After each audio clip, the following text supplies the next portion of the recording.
नमस्कार दोस्तों, स्वागत है आपका हमारे चैनल पर फिर से एक बार नई कहानी के साथ। तो चलिए बिना समय गवाए कहानी को शुरू करते हैं।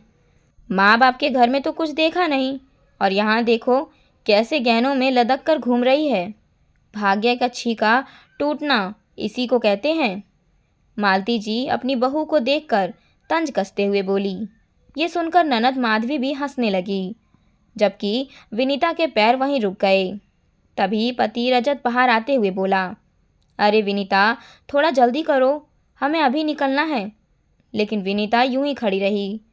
ये देखकर रजत ने कहा, अरे क्या सोच रही हो, जल्दी करो, शुभम की बारात निकलने वाली है। मैं टाइम पर नहीं पहुंचा तो वो नाराज़ हो जाएगा। वैसे ही लेट हो गया हूँ, 2 बार कॉल भी आ चुका है उसका। रजत के कहने पर विनीता उसके साथ रवाना होने लगी। बाहर निकलते समय रजत मालती जी से बोला, मम्मी आप लोग भी जल्दी से तैयार होकर लड़की वालों के यहाँ ही आ जाना। बारात 9 बजे तक वहाँ पहुँच जाएगी। बिना मालती जी के जवाब को सुने ही रजत फटाफट बाहर निकल गया और उसके पीछे पीछे विनीता भी। देखा मम्मी आपने, भाभी कैसे घूर कर देख रही थी आपको, माधवी ने कहा। घूर रही थी तो घूरने दो, गलत थोड़ी ना कह रही थी। देखा कैसे तैयार होकर जाती है, इतने सारे गहनों से लदी हुई थी। अपने गरीब माँ बाप के घर पर देखा भी है उसने ये सब, मालती जी ने कहा। ये बात तो सही कही है मम्मी। कहाँ वो दरी बिछाकर ज़मीन पर बैठने वाले लोग और कहाँ हम लोग, हमारी तो कोई बराबरी भी नहीं है, माधवी ने अपनी मम्मी की हाँ में हाँ मिलाते हुए कहा। वही तो कह रही हूँ, और मैं सच कहती हूँ तो उसे बुरी लगती हूँ। मायके में तो ढंग के कपड़े भी नहीं देखे थे, गहने तो दूर की बात है, और यहाँ देखो कैसे बन ठन कर रहती है। वैसे इंसान को अपनी औकात नहीं भूलना चाहिए, मालती जी ने कहा।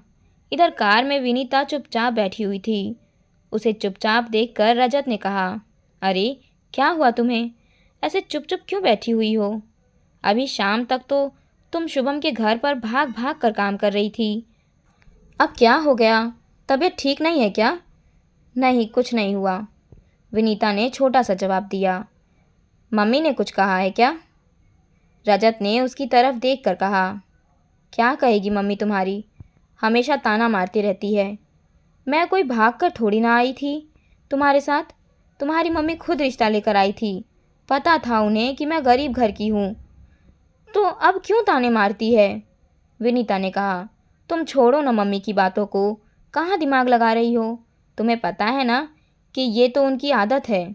शादी में खुशी खुशी चलो और इन्जॉय करो। रजत उसे समझाते हुए बोला। अरे क्या एंजॉय करूं, बोलने से पहले सोचती भी नहीं है मम्मी।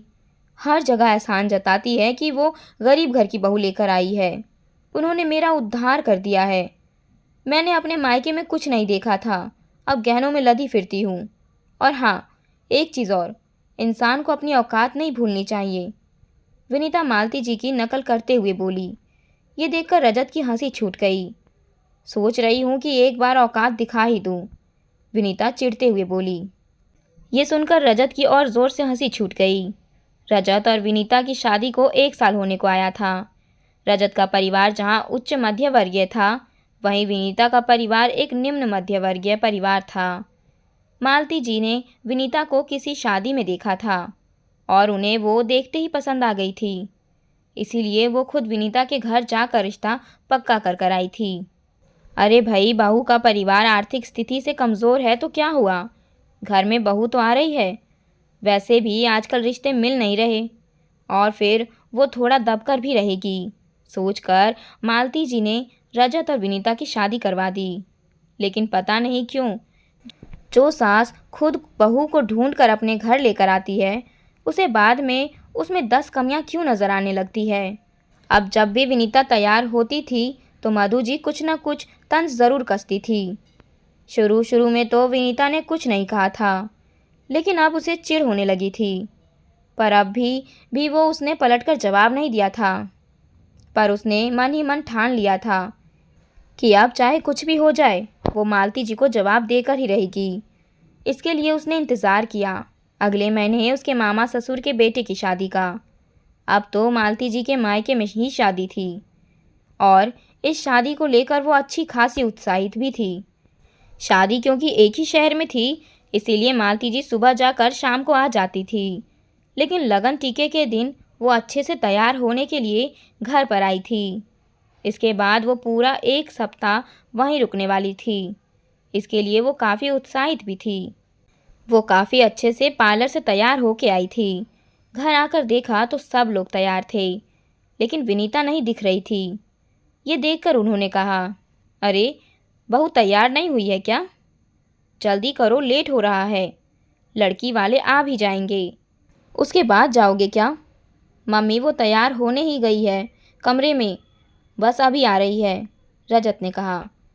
खैर, थोड़ी देर बाद विनीता तैयार होकर अपने कमरे के बाहर निकल कर आई। चलिए मम्मी जी, मैं तैयार हो गई हूँ। मालती जी ने उसकी तरफ देखा तो विनीता एक सिंपल सी साड़ी पहने हुए थी। हाथ में लाख की चूड़ियाँ, गले में छोटा सा पेंडेंट और कानों में छोटी छोटी बालियाँ पहने हुए बाहर आई थी। उसे देखते ही मालती जी बोली, बहू ये कैसे तैयार होकर आई है? ये क्या सिंपल सी साड़ी पहनी है और तेरे पास गहने नहीं है क्या?